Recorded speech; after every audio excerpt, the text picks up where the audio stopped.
by considering the amount of work that I had to put, because this took 11 days for me. Hello and welcome back to Content Growing. My name is David, and today I'm gonna bring you to the promised chapter of Coco Coir, being ready for plants.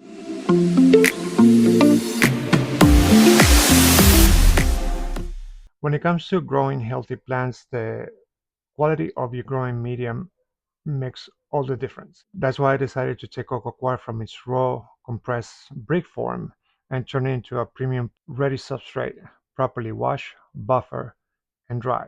The problem with Coco Coir: raw Coco Coir straight from the package isn't always ready to use. It might say low salt, but if it's not properly processed, it contains excess salt, especially sodium and potassium, left over from the processing stage, particularly if seawater was used to clean or soak the husk. If you plant directly in it, these salts can block nutrient uptake, cause root burn, and seriously stunt growth.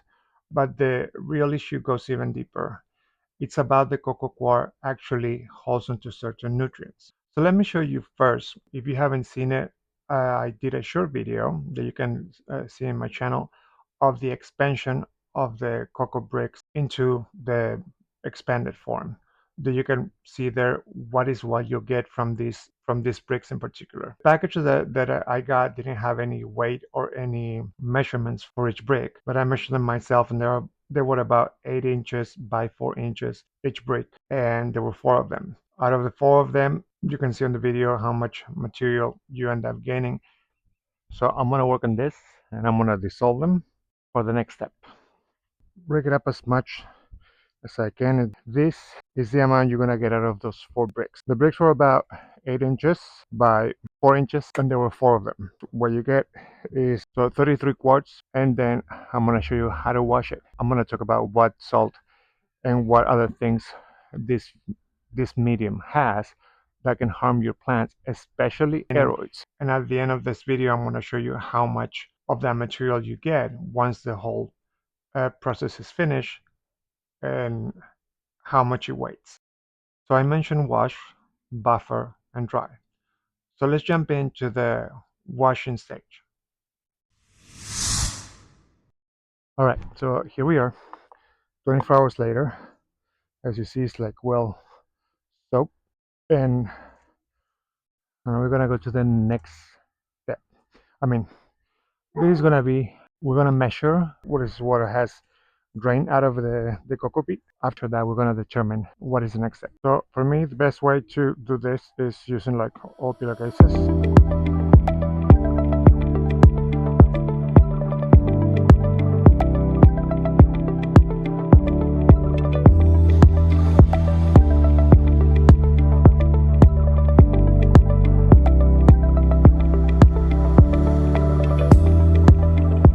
You can also do this by hand, like if you grab it and squeeze it and then put this apart. But for me, this is easier, faster. You're gonna measure the water. By the way, you can skip this whole process by buying cocoa peat that is ready to use, and that means for hydroponics, means that someone else already did all this. It's harder to find, and of course it's a lot more expensive.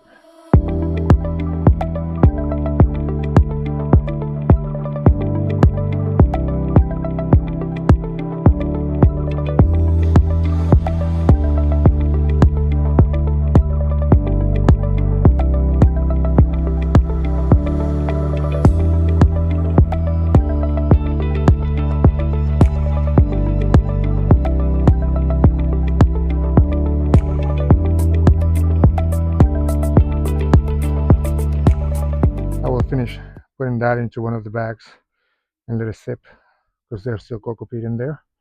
But this is the water. So what we're gonna do is take a bit of this water, and we're gonna take it inside and give it a test and measure it. All right, so the pH is at, so it's at around 5, around 550, because now it starts lowering down really slowly. So let's say at the most it's gonna get to 550. It's at 556 right now. The TDS is there around 1,317 parts per million. All right, so the pH levels were fine for what we need because like cocoa peat has low pH. The calcium is supposed to be low because it's something that we are going to address in the next step.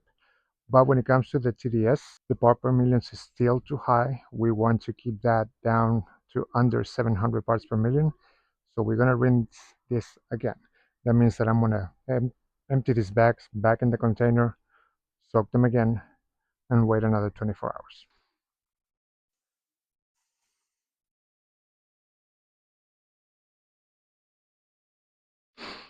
Yeah, so there it is. Now we're gonna wait, dispose of that, and we're gonna wait till tomorrow. So about this time, I'll see you for you in a second. All right, so this is day 2 for the Coco Coir, and I'm gonna do the same thing that I did yesterday. So I'm gonna put it in a time lapse.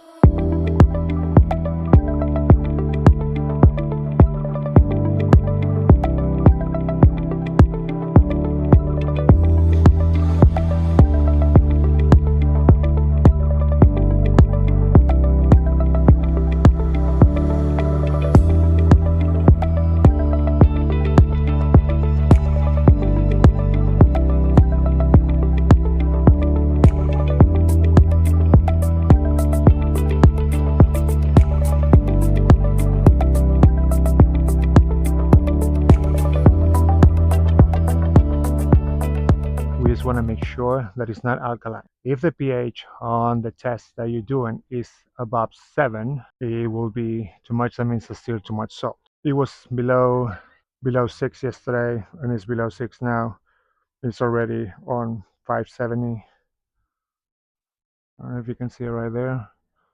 Yeah, 577. Let's see what's the TDS that we have here. It's at 806. So before the next step, we have to get this below 700. So we're just gonna do the same thing. We're gonna like dump it in and fill it up and let it sit for another 24 hours.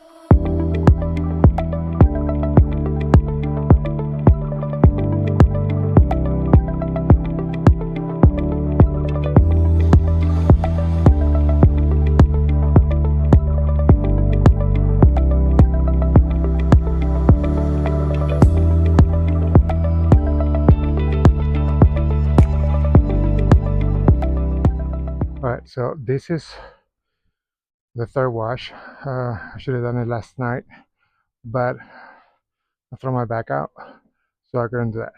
But I wanted to point out, if you look at, let me see if you can get a look at this right there. That is sand and all like heavy particles, and that happened in the 2 previous rinse. It was even more quantity than that, but I forgot to point it out. We're not gonna do the pH because we know the pH is already low. It's 780, and that was the first rinse off.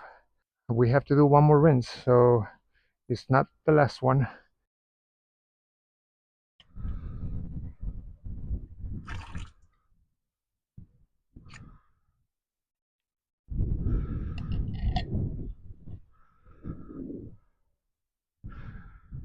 And it's not.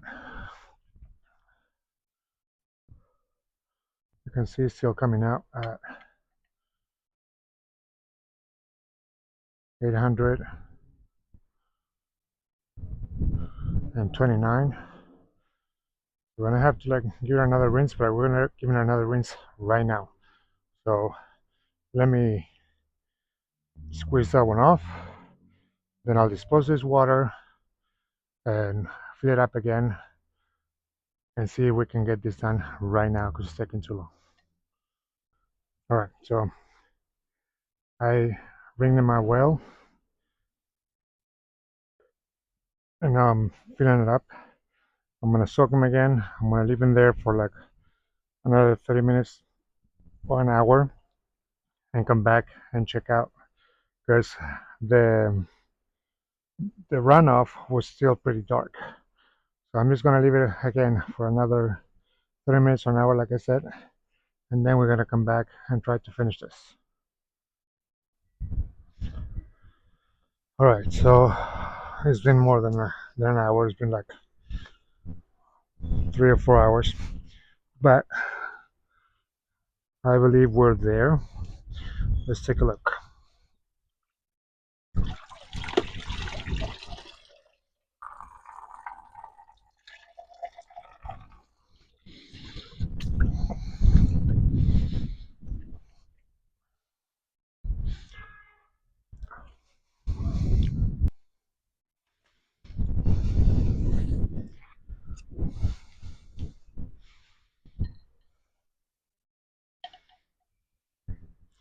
Yeah, so we're there.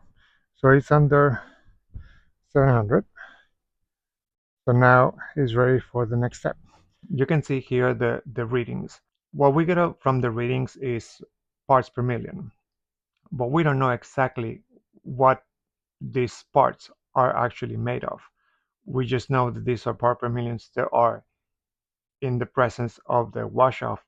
By considering what we mentioned about what is the most likely scenario for these particles being made of, being potassium and sodium, if the package doesn't say that the cocoa coir is being buffered, it can say low salt. That doesn't mean that is true. The cocoa coir has a naturally high cation exchange capacity. Think of it like millions of tiny parking spots on the surface of the fibers, each carrying a negative electrical charge. These sites attract and hold onto positively charged ions called cations. In raw cocoa coir, most of these parking spots are already filled with potassium and sodium ions. Yeah, that's my parking spot. In raw cocoa coir, most of these parking spots are already filled with potassium and sodium ions. The problem is that potassium and sodium are more weakly held than calcium and magnesium, but they still occupy those sites. So when you water with a nutrient solution, calcium and magnesium can get in because these parking spots are taken. Just a parking spot. It's not just a parking spot. So even though your fertilizer might have plenty of calcium and magnesium, your plants can access them right away, leading to deficiencies like curling leaves, weak stems, and slow growth or stunt growth altogether.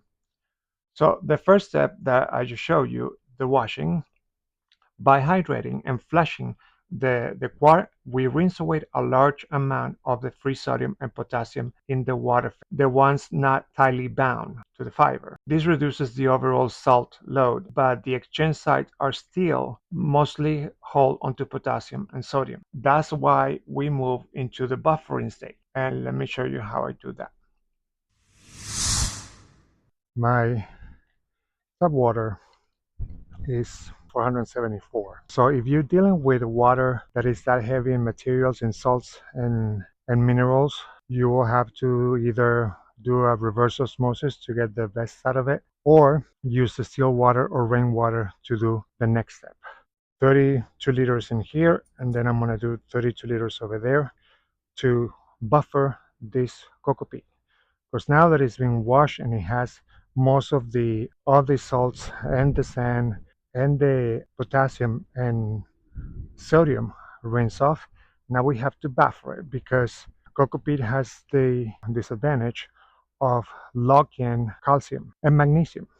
So we're gonna buffer this with magnesium and with Epsom salt, and we're gonna add the calcium that is needed with gypsum, or you can use calcium nitrate that you can buy directly from Amazon or Walmart, and you can add that. But that is a little bit of a different formula.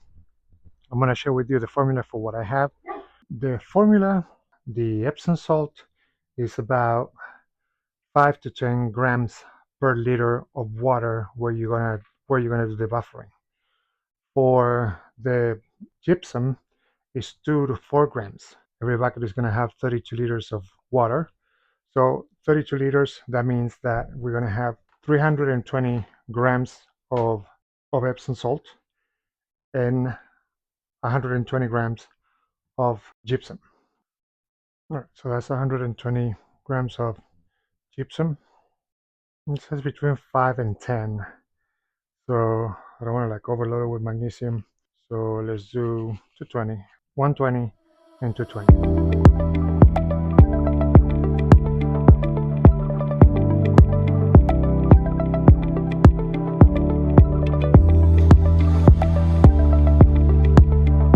Make sure that the Epsom salt is fully dissolved before adding the coco peat.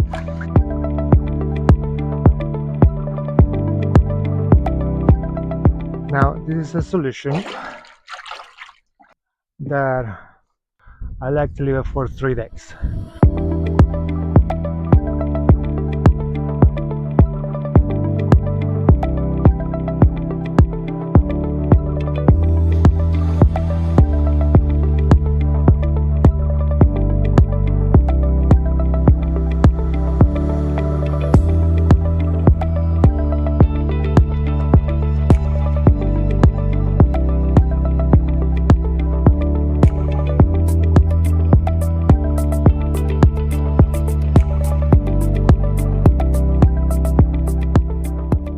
Then you'll think, that's it. There's one more step. We did the washing. Now we're buffering. And then the last step that's also important, just spread it out in a 2-inch thick layer and let it dry. Once it's dry, it's ready for storage. So to put it back on a bin and ready for use. That's how much work is to get coco peat from bricks to be ready to use without harming your plants. All right, so we are on day 3, and I've been just mixing them up a couple of times a day just to like make sure that all the solution is well soaked throughout the medium. Now I'm going to do is rinse this out and do a final reading to what is a TDS.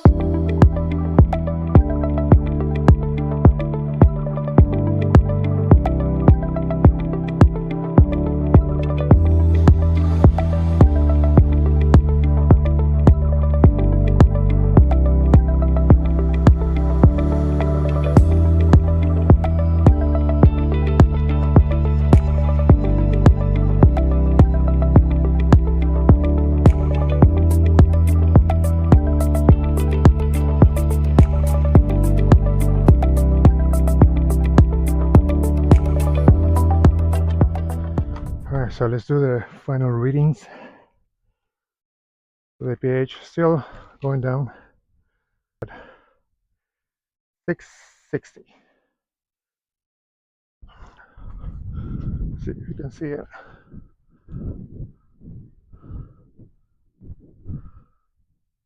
(1,644). The reason that it went up is because we replaced the sodium and potassium for the calcium and magnesium. Alright, so that reading is still too high, but that is because we need to rinse off this some more. I believe the buffering should have been successful, but to make sure, and let it sit till tomorrow and then rinse it off one last time. It just needs to be rinsed off one more time and well.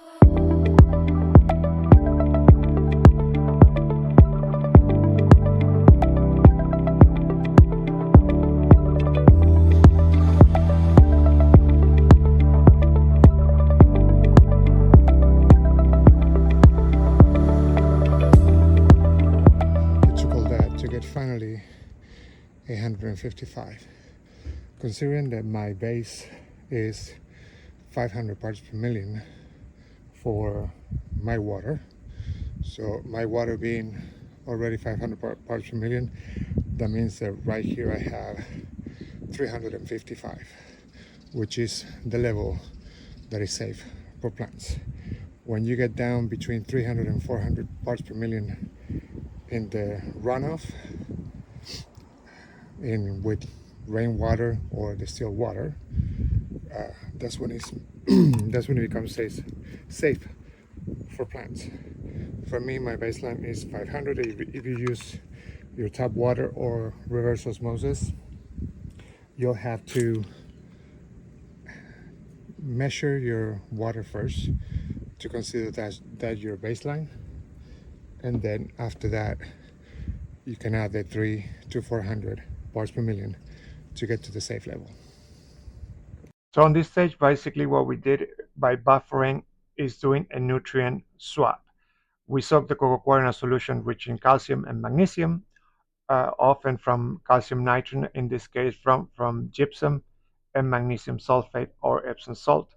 So these stronger cations push potassium and sodium off the exchange sites or these sparking spots and take their place. My spot! No, you.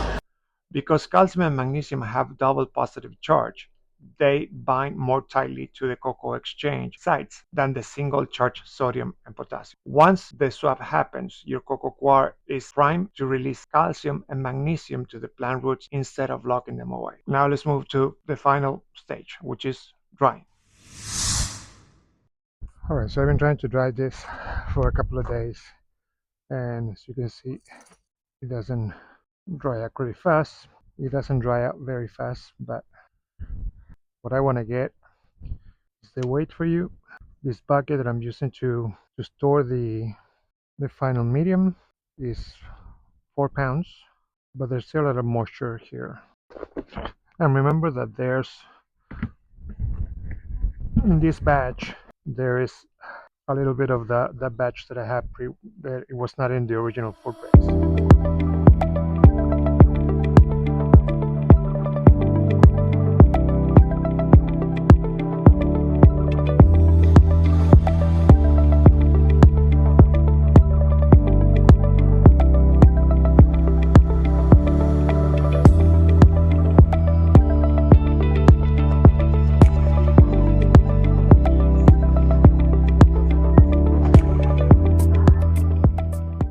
24.4. This step isn't necessary if you're using the cocoa immediately, but it's incredibly useful for storage. Dry cocoa is lighter, easier to handle, and less prone to mold or bacterial growth. And as you saw, what we got out of this whole process, out of just those 4 bricks, what you get is basically 20 pounds of dry cocoa coir. So why do I do all this work? Why would you do all this work? Because by preparing cocoa coir yourself, you can control the quality from the start to finish. You know it's clean, you know it's buffer, and you know it's ready to deliver the right nutrients from day one. It's cost effective, environmentally friendly, and reusable, making it one of the most sustainable growing mediums available. Now, is it though? Yeah, like they cost me like $18. So out of the 4 bricks that we did, we got 33 quarts of material. That turns into 8 gallons and a quarter. What we got was $2.18 per gallon. We have to add the cost of the calcium or the gypsum is extremely cheap, and same thing with the Epsom salt are like cents. So let's round it up to 25 at the most. If you use distilled water, it's going to be a lot more. But if you use just your tap water or reverse osmosis or rainwater and use the gypsum, the calcium nitrate, even the calcium nitrate is cheap because a bag of 5 pounds of calcium nitrate is about $16, and you're gonna use just a couple of spoons for this amount of material. And so it's still $2.25. Let's say it covers the whole cost of this. So we did this for $2.25 per gallon. Let me share with you what I found available on the market like right away, at least here in the States. And one of them is Etsy. I found a premium organic cocoa coir buffer triple wash, pH balance, RHP certified, and it tells me that if we will buy it from Etsy, 3 gallons will cost us $30. So that's 225 against $10 per gallon. On Amazon, Coco Coir Premium RHP certified 9 quarts or 10 liters or 2.6 gallon pre-buffer with calcium wash organic cocoa coir fiber potting soil is $16.49. The one on Amazon, it comes out at $6.34, so that's cheaper, but still not not as cheap. It says made of coco coir fiber that's been rinsed, buffered, and analyzed for high quality nutrients and salt content. Bag contain also 1.5 cubic feet of growing medium, low EC and table pH. This is Coco Coir Supreme. So this is pure Coco Coir, and this is 24 pounds. So this is about the exact amount that we got. And this one is on the Home Depot. Is from Grow It that they do Coco Coir, but this one is already buffered, like it says, and wash is like ready to use. And this bag is $56. So there you have it. Like that. That's a breakdown of the prices that I find. Also, these materials are not available quite as often. Most of the time are sold out. Um, for what I've seen, between washing it and rinsing it again, and then buffering it and rinse it, and then dry it with the buffering included, of course. So if you ever prepare your own coco coir before, I hope this inspires you to try it.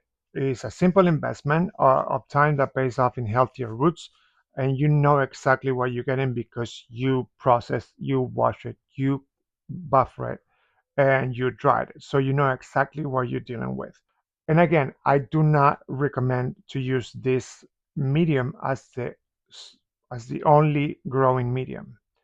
It's not ideal. It's just something that is good to have in the mix to add aeration, to add some water retention. Also, remember that coco coir doesn't have any nutrient itself change with the plant, just what it can hold onto the fibers. That's the reason that we do this buffering, for to not hold on to the magnesium and the calcium that we provide in the nutrient water get locks away from the plant because it will be completely flushed out, and it doesn't hold on to the coco coir.